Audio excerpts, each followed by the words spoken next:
Síguenos en www.pichinchacomunicaciones.com.es. Avanzamos. Vistas en Punto Noticias, primera emisión, ya son las 8 de la mañana con 9 minutos, tiempo para saludar al asambleísta independiente Héctor Yepes, que está con nosotros vía telemática. ¿Cómo está, asambleísta? Qué gusto verle a los tiempos, gracias por acompañarnos, bienvenido. Le saludamos a Alexis Moncayo, quien le habla, Licenia Espinel. Yo quisiera su primera reacción en torno a esta situación generada por el Consejo Administrativo de la Legislatura al negar por segunda vez el proyecto de ley de defensa de la dolarización. El gobierno ha dicho que lo va a enviar las veces que sea necesaria en estos 3 meses que aún les queda de gestión tanto a la Asamblea como al Ejecutivo. ¿Cómo mira usted esta situación? ¿Usted cree que el gobierno debe seguir insistiendo? ¿Usted cree que el CAL debe seguir rechazando este proyecto que, de acuerdo a los legisladores y a varios sectores, es inconstitucional? Muy buenos días, un gusto conversar acá. A ver, yo no estoy de acuerdo con la decisión del CAL en esta segunda ocasión de devolver este proyecto al gobierno. En la primera ocasión, con toda razón, porque devolvieron el proyecto porque no tenía ni artículos. Eso parece que quien lo hizo no pasó ni primer año de Derecho de la universidad. Pues no. Es un proyecto de ley sin artículos, obviamente por un tema de forma era imposible calificarlo. Pero ya en segunda instancia, superados los temas de forma, yo creo que la Asamblea debe tratarlo. Más allá de que finalmente sea a favor o en contra del criterio, creo que la Asamblea debe tratarlo. Yo no creo que el CAL puede determinar, bueno, yo creo que es inconstitucional, entonces, bueno, porque entonces, ¿dónde queda el debate legislativo? Más allá de eso, ya en el tema de fondo, a mí me parece correcto que se pretenda dar una administración profesional y técnica al Banco Central, sí. Ahora, el diablo está en los detalles, hay que revisar el texto de ese proyecto de ley. La última vez que dijeron que querían hacer eso fue en la Ley de Crecimiento Económico, donde dijeron que es por la dolarización, la autonomía del Banco Central, y por debajo metían normas que incluso permitían al gobierno meter mano a los fondos del Seguro Social. Así que, cuidado aquí, yo no creo que hay que juzgar simplemente una ley por el título. Aquí hay que analizar el detalle, y eso sí, yo creo que la Asamblea debe hacer ese análisis, debe debatir el proyecto, y luego se verá pues si conviene o no para la dolarización, para defender la economía de los ecuatorianos, sobre todo en esta crisis. Más allá de eso, también hay una realidad. Un gobierno y una asamblea a poco más de 2 meses de que termine, habría que ver si es el momento oportuno para debatir estos temas o más bien esperar ya al próximo gobierno. Eso le quería consultar, legislador, ¿cómo está? Muy buenos días. Que una asamblea que está ya por terminar su periodo y lo propio el gobierno, y un gobierno que además ha perdido la brújula y ha perdido esa conexión que había entre Ejecutivo y Parlamento, va a ser muy difícil que consiga los votos necesarios como para conseguir precisamente la aprobación de esta normativa tan importante. Entonces, no sé si más bien lo que cabe es dejar esta responsabilidad para quienes van a llegar al nuevo periodo a partir del 24 de mayo. Yo creo que eso es válido, Alexis, un gusto. Ahora, lo que no creo es que por esa razón, que puede ser válida, el CAL diga, yo no califico un proyecto de ley, porque ojo, aquí el problema es sentar precedentes. Ya escucho un sector, como les gusta la tesis del CAL, como no quieren tratar el proyecto, entonces es bravo el CAL. Pero si fuera al revés, ahí sí pondría el grito en el cielo. O sea, volvemos a lo, parece que no salimos de este hueco eterno en el Ecuador. O sea, cuando a mí me conviene, que sea lo que sea. Cuando no, ahí sí somos legalistas y puritanos, ¿no? Y hemos visto a un sector y al otro caer en lo mismo. El CAL no puede negar un proyecto porque le parezca que no es el momento de aprobarlo, porque no estén de acuerdo con el proyecto. El CAL tiene que analizar temas de forma. Si esos temas de forma se cumplen, se da trámite, y para eso hay 137 legisladores que seremos los que por mayoría decidamos si pasa o no pasa. Pero es muy peligroso el precedente de que el CAL aquí esté jugando a decidir qué se trata y qué no se trata, ya por fuera de los requisitos de forma que están en una ley. En otro tema, asambleísta Yepes, se les fue el ministro de Salud, Juan Carlos Ceballos, sin que ustedes puedan ni siquiera comenzar la interpelación. ¿Qué piensan hacer al respecto? ¿Van a continuar, van a seguir exigiendo que se realice ese juicio político a estas alturas? ¿Para qué?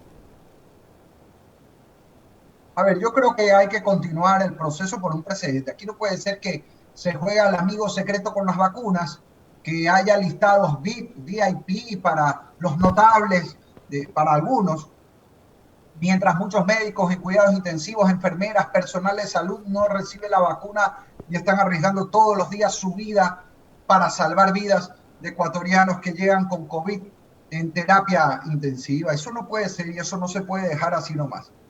Me parece lamentable que tengamos una justicia selectiva, eso sí, porque ya se había pedido una prohibición de salida contra el ya exministro Ceballos. Y ahí lo ven, ¿no? En el caso del municipio de Quito, ahí sí la justicia es rapidísima. Pero cuando se trata del gobierno, la justicia parece que está dormida. Y ojo, la justicia debe ser igual para todos. Yo no ni defiendo al uno ni acuso al otro. Por eso están los órganos de justicia. No creo que eso hay que politizar. Pero sí se ve que hay por lo menos una justicia de dos velocidades diferentes aquí en el Ecuador cuando se trata de temas que atañen al gobierno. Y lo más importante es transparentar además hacia el futuro el proceso de vacunación. Bien, aquí hay que entender que estamos en la mayor crisis económica, sanitaria, moral, de inseguridad de la historia del Ecuador. Y aquí no podemos politizar o partidizar estos problemas porque nos afectan a todos, a las familias de los 17 millones de ecuatorianos. Ya escucho asambleístas electos que todavía ni se sientan, pero dicen vamos a hacer la oposición del próximo gobierno. Pero si no hay gobierno, o sea, todavía no hay próximo gobierno, pero ya hay oposición. Por favor, eso es lunático, gane quien gane, sea Guillermo Lasso o sea Andrés Arauz, porque a cualquiera de los dos les va a tocar el desafío enorme, enorme, nunca antes visto en la historia del país, de superar una pandemia, recuperarnos de la peor recesión económica de la historia y librar al Ecuador de esta guerra entre carteles que estamos viviendo en el país. Es una situación gravísima y aquí hay que entender que solo con consensos mínimos como ecuatorianos que deben ir en todos los espectros ideológicos, políticos, sociales, consensos mínimos por la salud con vacunación eficaz, por la recuperación económica y el empleo, por la seguridad, por la transparencia. Solo así vamos a sacar adelante a las familias del Ecuador. Ojalá entendamos la gravedad del momento que atraviesa nuestro país y ojalá la clase dirigente del Ecuador, yo estoy de salida, yo en mayo termino mi función, seguiré alzando la voz como padre de familia, como ciudadano, pero ojalá quienes estén al mando del país, de cualquier sector, entiendan el gravísimo momento en el que estamos y lo que está en juego en este momento, que es la vida de las familias ecuatorianas. Me llama mucho la atención algo que usted acaba de decir y con lo cual yo, sin lugar a dudas, coincido plenamente, legislador, y es el hecho de que en el Ecuador tenemos una justicia que maneja dos niveles de velocidad distintos. Y ahí fíjese usted, yo encuentro también una similitud con lo que usted decía con respecto a la actuación del CAL la jornada de ayer. Ahora hay personas que antes eran críticas de lo que hacía el CAL y que ahora aplauden la decisión del CAL. Bueno, con la justicia pasa más o menos parecido, ¿no? Porque a esta misma fiscalía que cuando en tiempo récord sentenció a Correa, la opinión pública casi que quería levantarle un monumento, resulta que en estos casos, cuando vemos que actúa con una lentitud y una falta de celeridad que es escandalosa para procesar, por ejemplo, a gente como el exministro Ceballos, la opinión pública mejor decide callarse, ¿no? Cuando vemos que hay un proceso bastante opaco, carente de transparencia, en el proceso de la vacunación y cómo se ha manejado con absoluta discrecionalidad el proceso de vacunación, también mejor la opinión pública decide quedarse callada. Entonces, a mí sí me parece que es importante que voces como la suya, además que ha mantenido los niveles de criticidad, también opine de la manera en la que lo hace con respecto de esta discrecionalidad y selectividad con la que actúa la Fiscalía. Pero es que es evidente, yo creo que no hay peor ciego que quien no quiere ver. Aquí está el caso de INA Papers. Y en su momento voté a favor en la Asamblea para que se investigue, para que se rinda cuentas. Y ojo, yo no puedo decir, así como no lo digo del expresidente Correa, tampoco lo digo del presidente actual Moreno, si él es responsable o no, porque para eso, y eso es algo que también tenemos que aprender en el Ecuador, para eso están los organismos de justicia, para determinar esas culpabilidades o no. de los funcionarios y dejemos que los procesos sigan. Pero lo que sí se ve es una velocidad diferente. O sea, cuando se trata del expresidente Correa, ahí sí, vamos con todo, sea inocente o sea culpable, eso no me corresponde a mí determinarlo, para eso están las autoridades de justicia. Pero cuando se trata del presidente Lenín Moreno, también, sea inocente o culpable, en cambio ahí no se ve ningún avance. Entonces, eso es lo que al final parece que no entienden, que le resta credibilidad, no a un bando o al otro, le resta credibilidad al sistema institucional. Y por eso es que usted ve ahorita, entre otras cosas, que el 80-90% del Ecuador no confía en prácticamente ninguna institución. Eso es gravísimo, porque eso es grave para la democracia. Eso mina lo que se llama la cohesión social. La gente no confía en las instituciones y luego vienen olas antisistema para pulverizar el aparato estatal, para pulverizar ese sistema que pierde confianza ante la ciudadanía y ganan ampliamente en las urnas, y esa historia ya la hemos visto varias veces en el Ecuador y está el cambio de cultivo perfecto en el país para que se vuelva a repetir. El problema es que mientras estamos hablando de estas cuestiones interesantes en lo teórico, aunque responden a una realidad social, estamos en media pandemia mundial. Tenemos a 3 millones de ecuatorianos que han aumentado en situación de pobreza en estos últimos años. Tenemos a 300.000 al menos que no tienen para comer, que están pasando hambre como nunca antes en el Ecuador. Entonces necesitamos que las instituciones funcionen, necesitamos consensos mínimos para poder responder a esas familias que necesitan empleo, salud, seguridad en una crisis tan crítica como esta. Y algo también sobre la vacunación que yo veo que no se está hablando, y ojalá, bueno, ya este gobierno pedirle que entienda algo a estas alturas, ya pedirle peras al olmo, pero ojalá el próximo gobierno lo entienda. La vacuna solita no va a ser la solución a la pandemia. Ya llevamos un año de pandemia. Veamos experiencias que han funcionado, son poquitas. Australia, Nueva Zelanda, donde ya hacen hasta partidos de fútbol. Imagínense que usted no se hincha de qué equipo será, pero imagínense que en Quito esté viendo ahí al Aucas o a la Liga ya con estadio lleno y sin mascarilla. Eso es lo que hacen en Australia ahorita. O que yo acá en Guayaquil veo un buen clásico del Astillero con estadio lleno sin mascarilla. Yo creo que hacia allá debemos llegar. Pero ¿qué han hecho ellos? ¿Qué está haciendo Israel con la vacunación? Mientras se vacunan en Israel, han cerrado fronteras y han bajado la actividad interna en el país.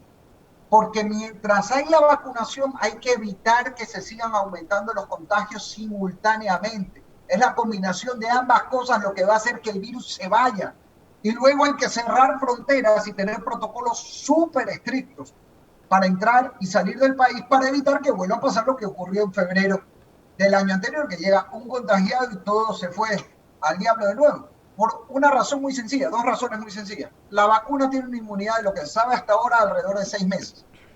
Pues si mañana, yo tengo 34 años, si mañana alguien de 60 años lo vacunan ahora en marzo, pero a mí me vacunan en diciembre, resulta que en septiembre, octubre, si yo me reúno con esa persona, lo voy a contagiar si yo estoy contagiado, aunque se haya vacunado, porque ya haber perdido la inmunidad. Por tanto, tanto a mí como a esa persona de 60 años nos tienen que vacunar en un tiempo más o menos cercano, de 3-4 meses, para inmunizarnos todos. Y solo nos tomo de ejemplo, esto debe ser para todos los ecuatorianos. Hay que inmunizarnos más o menos al mismo tiempo, y además por las nuevas cepas. La vacuna de hoy, aplicada en diciembre, probablemente no sirva, porque hay nuevas cepas constantemente, como ocurre con todos los virus similares. Por tanto, aquí hay que entender, no solo que llegue la vacuna, tiene que haber un plan integral para superar la pandemia, recuperar la vida, la salud y la economía de las familias ecuatorianas. Asambleísta Yepes, ustedes como legisladores van a pedir la comparecencia del nuevo ministro de Salud, tomando en cuenta que, digo nuevo porque está en este rango dentro del Ministerio de Salud, no es nuevo porque ya fue funcionario del mismo ministro Ceballos. Entonces, tengo entendido yo que él debe conocer todo este proceso de vacunación. Ustedes lo van a llamar para pedirle las explicaciones del caso, para supervisar o para vigilar que se cumpla con esta disposición judicial que le ordena en 15 días a entregar esta lista de vacunación y para que les dé detalles de cómo se lleva a cabo este proceso. ¿Ustedes van a insistir, van a pedir la convocatoria o la presencia del nuevo titular de la cartera de salud? Por supuesto que sí, deberá comparecer a la Asamblea, informar públicamente y cumplir lo que ha ordenado la jueza de publicar el listado, ¿eh? Porque, ojo, si no se cumple, hay causal incluso de destitución del cargo y hay un posible delito de desacato ante una orden judicial. Yo creo que hay que transparentar la información, no solo por lo que ya ha pasado ahorita, que es grave, sino por lo que venga después. Porque ahorita apenas estamos hablando de 8.000 dosis, que no es nada. Imagínense ya todo este desgobierno y todo este relajo con millones de dosis de vacunas en el Ecuador. Y a mí que me preocupa, si no son capaces ni siquiera de manejar la entrega de las vacunas, que es una partecita del proceso.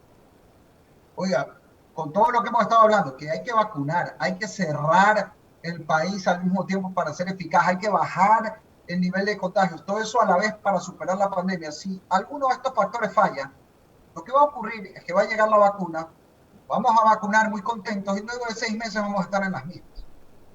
Yo sé que tal vez no suena muy bonito lo que estoy diciendo, pero hay que decir las cosas como son. Aquí estamos hablando de la salud y de la vida. Y tenemos una ventaja como país del tercer mundo, como nos llaman, que a mí no me gusta mucho el término. Pero la ventaja es que los países del primer mundo, por así decirlo, están experimentando primero con este proceso. Y por tanto, por así decirlo, ellos son nuestros conejillos de India, no al revés, como suele ser. O sea que hay que mirar qué se hace bien allá, qué se hace mal y aprender de las experiencias. Y ya hay experiencias claras. Australia, Corea del Sur, Nueva Zelanda, Israel, son poquitas. Oigan, copiemos lo bueno, asimilémoslo y evitemos las experiencias malas. Por ahí está el caso de Estados Unidos, un cambio que ha sido un desastre por varios motivos e incluso hay que ver cómo les va. Ellos están vacunando a 1,5 millones de personas al día, que es extraordinario, pero no están cerrando la economía. Vamos a ver cómo les funciona ese proceso. En todo caso, aprendamos de las experiencias ajenas para cuidar a las familias de nuestro país. Otro proceso de fiscalización que ustedes están manejándole en este momento, legislador, es el sucedido con los centros penitenciarios. Ayer tuvieron una jornada larga, extensa, pudieron escuchar a los funcionarios que están a cargo tanto del manejo y control de la Policía Nacional como también del SNAI. ¿Y cuáles son finalmente las conclusiones que usted como asambleísta independiente saca de las intervenciones del día de ayer, ¿no? Y de los responsables directos del manejo y control de los centros de rehabilitación social en el país, que en los últimos 4 años nos han dejado como resultado en negativo 178 personas asesinadas en el interior de estos centros? Entonces, sí quisiéramos conocer también su opinión con respecto a esto, legislador. Mire, lo más grave, más allá de que se trata de vidas humanas, sea adentro o fuera de una cárcel que merecen protección, pero lo más grave, además de eso, es que esto refleja un problema mayor en el Ecuador, y eso se habló también en la sesión. ¿Ya? Esto es el reflejo de una guerra de carteles de la droga en nuestro país, que es una situación gravísima. Y lo grave es que el Estado parece incapaz con el actual gobierno de hacer frente a eso. Mire, yo voté en blanco ahí, porque para mí decir, juicien ahorita al ministro de gobierno a 2 meses que se ve en gobierno y en plena situación casi de guerra con los carteles no me parece muy sensato en lo personal. Más allá de que en cambio sí estaba de acuerdo con otra parte de la resolución, que es exigir soluciones. Eso es lo importante. Lo que necesitamos son soluciones del Estado en este momento crítico. Cuidado que así empezó México. ¿Eh? Cuidado que así empezó México. Si no hay una respuesta contundente del Estado, miren, de todos los problemas que tiene el Ecuador ahorita, en la salud, en la economía, en la corrupción, tal vez este es el más grave. Tal vez este es el más grave de todos. Vamos a ver cómo encara, ya este gobierno no sirve para nada, pero vamos a ver cómo encara el próximo gobierno una situación muy delicada que, insisto, va a demandar mucha sensatez y unidad nacional. Ojalá se dé esa sensatez de la clase dirigente en el Ecuador. Yo no he sido candidato a nada en esta elección, yo el 13 de mayo dejo mis funciones, pero sí me preocupa ver esta polarización el correísmo tirándole lodo a todo el que está del otro lado, el anticorreísmo tirándole lodo al correísmo, Pachacutic y la idea ahora, que la idea empezó siendo la alternativa distinta y se ha politizado en 2 semanas. También contra todo. Oigan, ojalá eso sea la campaña, pero no sea la tónica del 12 de abril en adelante, porque sea de credo social cristiano, correísmo, morenismo, Pachacuti, izquierda democrática o de la agrupación que sea, aquí estamos frente al mayor desafío de nuestra historia y esto nos involucra a los 17 millones de ecuatorianos, no importa por quién vaya a votar en la próxima elección. Aquí hay que entender que necesitamos consensos mínimos para superar la peor crisis de inseguridad, economía, salud y falta de transparencia de la historia. Solo juntos podemos superar esta difícil prueba. No tenemos que pensar igual en todo, eso es imposible, pero sí necesitamos consensos mínimos como Ecuador para superar esta crisis y sacar adelante a las familias. Asambleísta Yepes, ¿cómo mira usted este panorama electoral que se ha visto salpicado en las últimas semanas por la posición que tiene el movimiento Pachacutic de negarse a reconocer los resultados que han sido ya al menos notificados por el Consejo Nacional Electoral y mantiene una teoría de un supuesto fraude que hasta el momento no ha podido demostrar? Ha dicho que va a acudir, de hecho ya acudió al Tribunal Contencioso Electoral, pero esto no da claridad o certidumbre de cómo va a ser la segunda vuelta. ¿Cómo mira usted esta situación?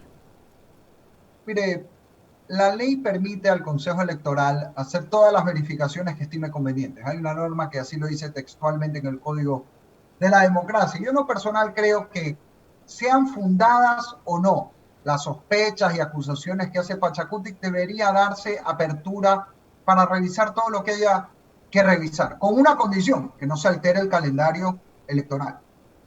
Esa condición clarita, o sea, que no se afecte la fecha del 11 de abril. Pero dentro de eso creo yo por la transparencia, por la confianza, por el bien del proceso electoral en sí mismo y de los candidatos que participan en la elección. Oigan, recuenten todo lo que haya que recontar, se verifica el resultado y perfecto, no pasó nada, pero se quita esta sombra de duda que me parece grave. Miren, más allá de los candidatos, me parece grave para el país y para lo que estamos hablando. El próximo gobierno va a tener una tarea titánica como ningún gobierno anterior para enfrentar una crisis gravísima que sufren las familias ecuatorianas. Necesita ese gobierno, gane quien gane, la mayor legitimidad posible, la mayor paz social posible para enfrentar la crisis, no para estar enfrentados con otro partido político, sea el que fuere, que está reclamando porque hay sombras de duda sobre un proceso electoral. Yo creo que, esta es mi opinión muy personal, incluso si es la Fiscalía Contraloría, ojo, una cosa es interferir con el proceso, eso no se puede permitir, o sea que mañana se busque parar el proceso electoral, de ninguna manera, pero si es revisar sin paralizar la segunda vuelta, si es revisar, recontar, auditar, investigar, todo lo que sirva para transparentar sin alterar el cronograma electoral, yo personalmente le daría paso para dar un ambiente mayor de confianza a la ciudadanía y también a ese 20% de ecuatorianos casi que decidió votar por el señor Yacu Pérez y con o sin razón hoy se siente perjudicado. Estamos hablando de la quinta parte del país, o sea, no es un porcentaje menor y también creo que merece una respuesta. Insisto, sea fundada o no la acusación, creo que sería eso lo más sano para el Ecuador. Vamos cerrando la entrevista. Yo quisiera volver nuevamente al tema de la vacunación, nada más para repreguntarle, legislador, porque además me he quedado sorprendido de ver, no sé si la Liz opine lo mismo, pero yo por lo menos sí me he quedado sorprendido y casi que decepcionado, pero de ver periodistas que son los que están aupando ahora el secretismo y la opacidad en el manejo de la famosa lista. Yo quisiera saber si a criterio del asambleísta Héctor Yepes, la lista de vacunados de esta primera fase debería ser publicada o no por el nuevo ministro. Totalmente, de hecho yo lo he pedido formalmente como legislador, 2 veces. 2 veces he pedido que se haga pública la lista y por 2 razones. Primero, porque se trata aquí de recursos públicos. La vacuna es un recurso público comprada con plata de todos los ecuatorianos y su uso no tiene por qué ser secreto aquí entre gallos y medianoche. Aquí hay que transparentar quienes han recibido la vacuna porque ese proceso debió seguir criterios objetivos, transparentes, de vulnerabilidad, de establecer prioridades en función de la necesidad real que haya.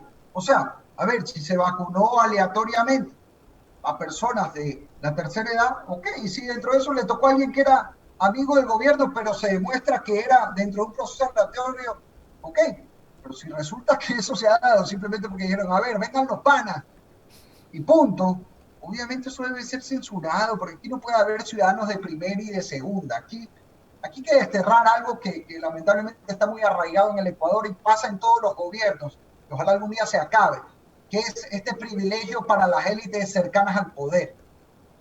Y es algo que criticaba el correísmo, pero también había esas élites con el correísmo, lamentablemente. Es un problema social que tenemos en el Ecuador.